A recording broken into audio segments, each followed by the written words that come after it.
Hello बच्चों, नमस्कार। स्वागत है आपका हमारे online platform A to Z study अड्डा पर। जवाहर नवोदय विद्यालय के जो ईवीएस का सिलेबस है उसका सेकंड लास्ट टॉपिक वस्त्र एवं रेशे, हमने 17 अध्याय लगभग करा चुके हैं और अब एक टॉपिक और बचा है। इसके जो महत्वपूर्ण प्रश्न है उसके ऊपर अपन चर्चा करेंगे। देखिए बेटा, कपड़े क्या हैं? कपड़े हमारी मूलभूत आवश्यकता यानी शरीर को ढकने के लिए प्रयोग किए जाते हैं। यह हमें विभिन्न मौसमों और धूल के कणों से सुरक्षा प्रदान करते हैं। कपड़े विभिन्न प्रकार के फैब्रिक से मिलकर बने होते हैं। कपड़े हमें कीट पतंगों, सूर्य की हानिकारक पराबैंगनी किरणों और धूल के कण जिससे मैल जमना वगैरह उनसे हमारी सुरक्षा करते हैं। तो ये यहाँ का, ये देखिए रेशे, व्हाट आर फाइबर्स, यानी रेशे क्या है? ये जो है ये सबसे छोटी और पतली इकाई होती है जिसको रेशा या तंतु कहते हैं। रेशों को आपस में ऐसे ऐंठ कर बनाया जाता है और तागों को बुनकर इसका प्रयोग होता है और इसे धागा और फिर वस्त्र, रेशे से धागा, धागे से वस्त्र, इस प्रकार से ये कताई बुनाई इसकी करते हैं। अब कपड़ों का इतिहास।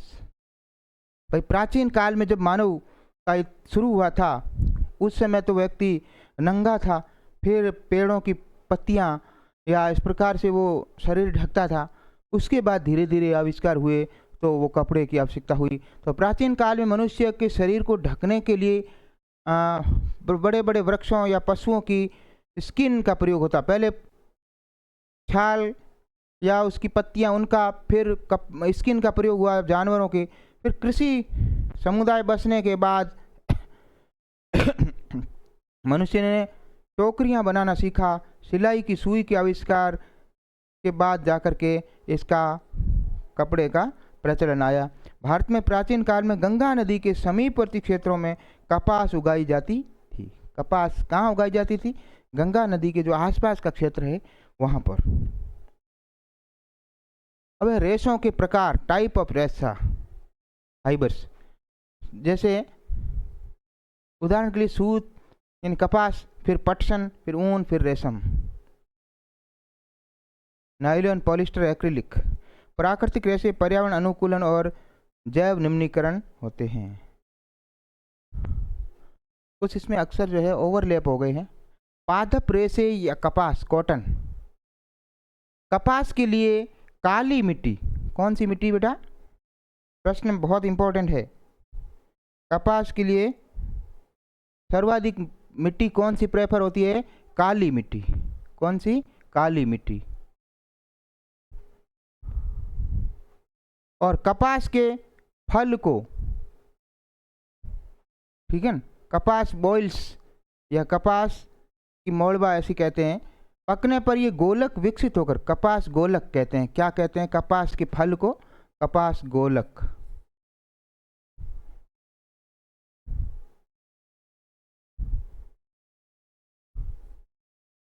कपास गोलक क्योंकि वो गोले टाइप होता है ना, इसलिए कपास का जो फल होता है उसको कपास गोलक कहते हैं। कपास के फल को।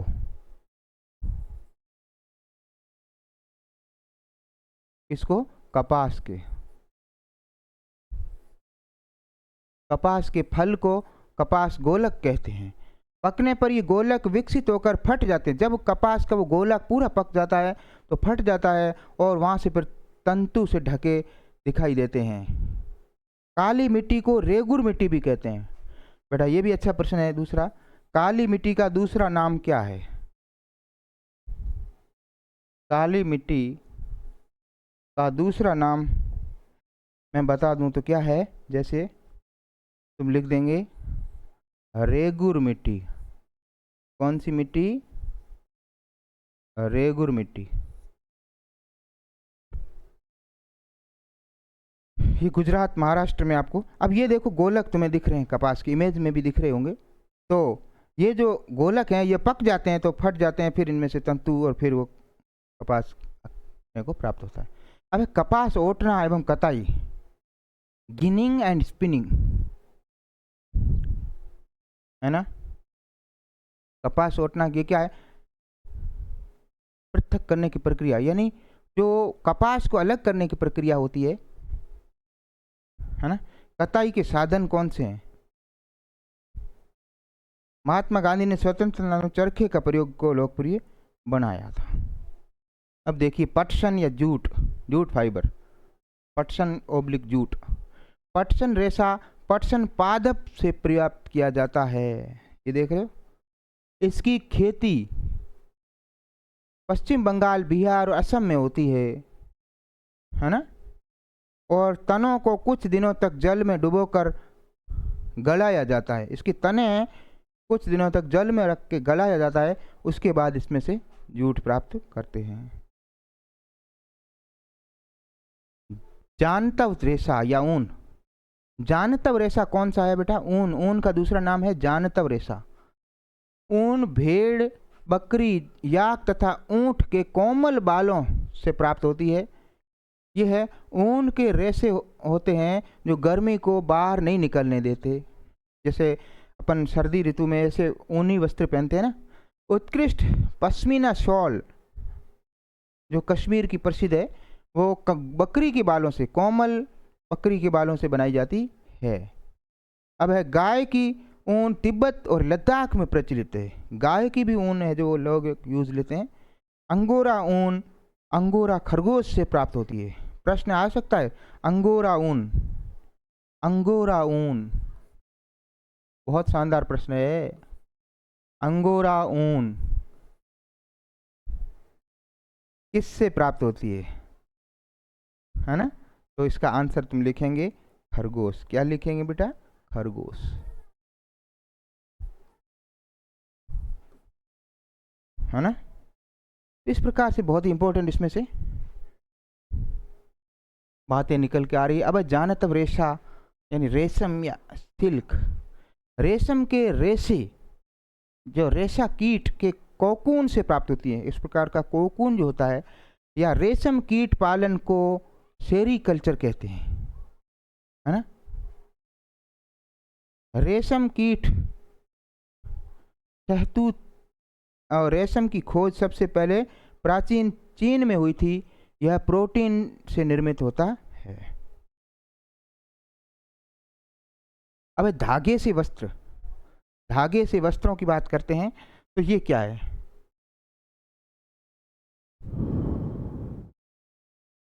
तनों से या पौधों से एक साथ व्यवस्थित करके वस्त्र बनाना, कार्गो, हथकर्घों या लूम्स बोलते हैं जिनको। बिना सिले वस्त्रों को उदाहरण साड़ी, धोती, लुंगी, पगड़ी। अब संश्लिष्ट रेशे क्या है? Synthetic fibres. संश्लिष्ट रेशे यानी रासायनिक पदार्थों, पेट्रो रसायन से बनाए जाने वाले रेशे जो होते हैं वो होते हैं संश्लिष्ट रेशे। प्रमुख उदाहरण है nylon, polyester, acrylic. Nylon, polyester, acrylic ये कैसे रेशे हैं? तो ये संश्लिष्ट रेशे हैं। ये संश्लिष्ट रेशे क्यों हैं? क्योंकि ये रासायनिक पदार्थों, पेट्रो रसायन से बनाए जाते हैं और ये मजबूत, सलवटहीन और जल्दी सूखने वाले होते हैं। मजबूत होते हैं, इनमें सलवटें नहीं पड़ती है और सूखते भी ये जल्दी है। सावधानी क्या है? संश्लिष्ट कपड़े आग आसानी से पिघलकर त्वचा से चिपक जाते हैं, तो ये आगजनी में ये बहुत ही खतरनाक साबित होते हैं। अब है प्राकृतिक बनाम संश्लिष्ट रेशे। गुणधर्म प्राकृतिक रेशे, संश्लिष्ट रेशे। अब इसका स्रोत, ये प्राकृतिक रेशे कहाँ से मिलते हैं? पौधों व जंतुओं से मिलते हैं। प्राकृतिक रेशे अपने कहाँ से मिलेंगे? पौधों से, जंतुओं से। और संश्लिष्ट रेशे रसायन या पेट्रोकेमिकल्स से। जल अवशोषण कैसा होता है इनमें? ये अधिक जल अवशोषण सोख लेते हैं और वो जो संश्लिष्ट है वो कम जल्दी सूखते हैं। और मजबूती, ये कम मजबूत होते हैं प्राकृतिक, और ये अत्यधिक मजबूत होते हैं। पर्यावरण प्रभाव ये है ना, बायोडिग्रेडेबल और ये नॉन बायोडिग्रेडेबल। गर्मियों के लिए सूती प्राकृतिक वस्त्र सर्वोत्तम होते हैं। गर्मियों के लिए जो है वो प्राकृतिक जो है वो ये अपने सर्वोत्तम होते हैं। तो आज का ये टॉपिक यहीं तक। आशा है आप हमारे साथ जुड़े रहेंगे। हमारे चैनल को लाइक, शेयर एंड सब्सक्राइब अवश्य करिए। मिलते हैं नए टॉपिक के साथ, तब तक स्वस्थ रहें, मस्त रहें। Thank you. जय हिंद।